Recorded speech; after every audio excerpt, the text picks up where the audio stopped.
اس سے پہلے سورہ بقرہ کی مختلف آیتوں کا خلاصہ پیش کیا گیا۔ ابھی جو آیتیں کریمہ چل رہی ہے اس کے اندر کئی مضامین ہیں۔ پہلا مضمون جو بتایا گیا وہ یہ کہ مغرب و مشرق کی طرف رخ کرنا یہ اصل نیکی نہیں ہے۔ اصل نیکی تو اللہ پر ایمان رکھنا، قیامت کے دن پر ایمان رکھنا، اور اس کے ساتھ ساتھ فرشتوں پر ایمان رکھنا، کتابوں اور نبیوں پر ایمان رکھنا، اس تعلق سے گفتگو رہی۔ اب دوسرا مضمون یہ کہ اللہ تبارک و تعالیٰ ارشاد فرماتا ہے وَآتَ الْمَالَ عَلَىٰ حُبِّهِ ذَوِي الْقُرْبَىٰ وَالْيَتَامَىٰ وَالْمَسَاكِينِ وَابْنَ السَّبِيلِ وَالسَّائِلِينَ وَفِي الرِّقَابِ۔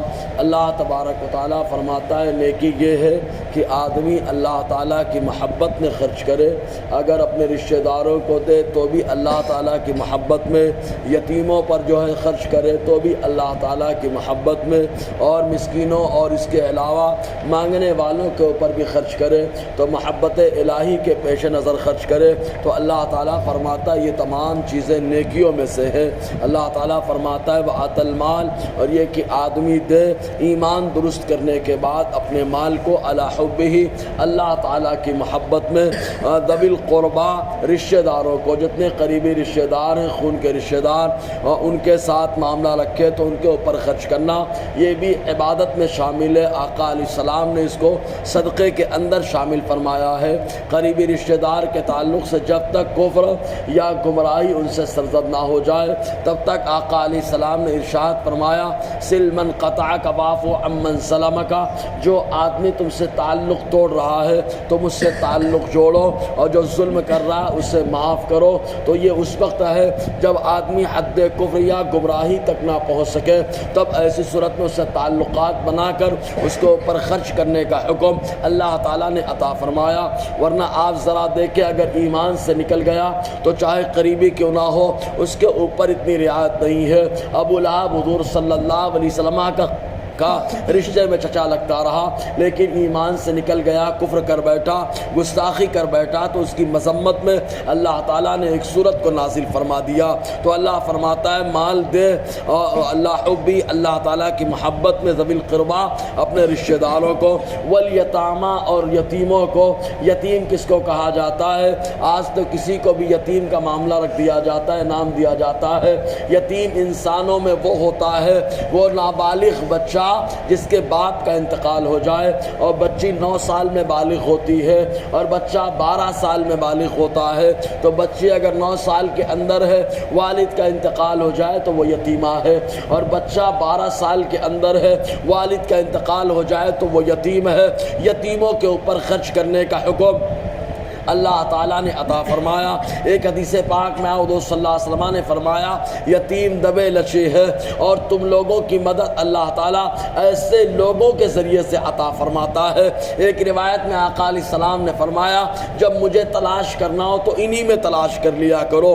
والمساکین، اور مسکین کے اوپر خرچ کرے۔ مسکین کس کو کہا جاتا ہے؟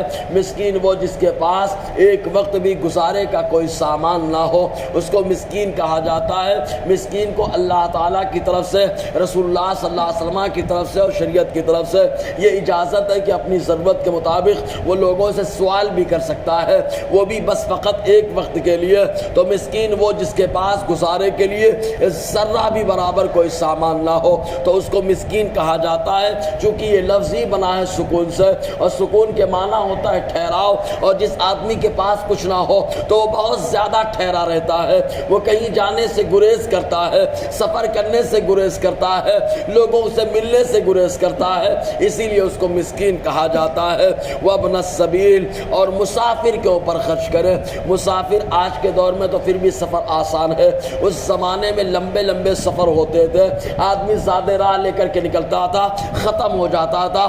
آج کے زمانے میں آدمی لمبا سفر کرے یا قریبی ہی سفر کرے، اگر اس کے جیب سے پیسہ ختم ہو جائے یا کوئی چوری کر لے، تب ایسی صورت مصیبت میں آدمی پریشانی سے دوچار ہو جاتا ہے، تب ایسے مسافر کی مدد کرنا یہ اللہ تعالیٰ کی محبت میں اللہ تعالیٰ فرماتا ہے یہ بھی نیکی میں شمار ہوتا ہے۔ تو رب نے فرمایا وابن السبیل، اور راستے کا بیٹا یعنی مسافر، حتیٰ کہ مسافر کو تو شریعت نے مصارف زکوٰۃ میں شامل فرمایا ہے کہ کوئی آدمی سفر میں ہو اور اس کے بعد اس کے پاس سے اسباب ختم ہو جائے تو وہ ضرورت کی مقدار وہ زکوٰۃ بھی لے سکتا ہے تاکہ وہ اپنے سفر تک اپنے گھر تک آسانی کے ساتھ پہنچ سکے۔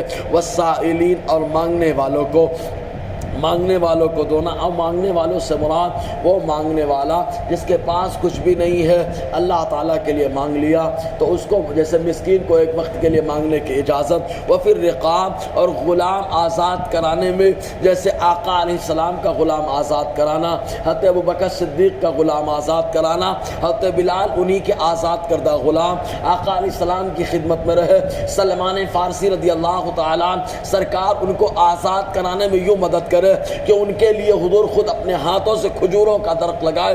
تو اس طریقے سے غلاموں کو آزاد کرانا، اس زمانے میں غلام پائے جاتے تھے تو اللہ کی محبت میں ان کو آزاد کرانا یہ بھی نیکیوں میں شامل ہوتا رہا۔